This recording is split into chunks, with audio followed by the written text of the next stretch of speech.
वा, फोटो काढा फोटो। मग आता मला सांगा, लाडकी बहीण सुरू करून दिली की नाही? दिली आहे ना सुरू करून। मग लाडक्या बहिणी आशीर्वाद देणार की नाही? देणार की नाही? चला हात वरती करून आशीर्वाद देणार। जिथे कमळ, जिथे धनुष्यबाण, त्या बटनाला आपले आशीर्वाद देणार।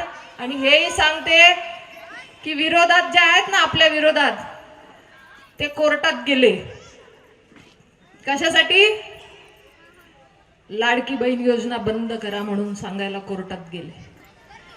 बघा, एखादी महिला सक्षमपणे उभी राहत असेल, एखादी सरकारची योजना चालू असेल, तर ते हे बंद करायला त्यांना विकासाशी काही घेणं देणं नाही, महिला सक्षमीकरणाशी काही घेणं देणं नाही, पण विरोध करायला लाडकी बहीण योजना पहिले बंद करा म्हणून ते कोर्टात गेले। म्हणून आम्हाला अशा कुठल्याही विरोधकांच्या भूलथापांना बळी पडायचं नाही, म्हणून आपल्याला अण्णांच्या पाठीशी उभं राहायचं आहे ही विनंती करते, हात जोडते।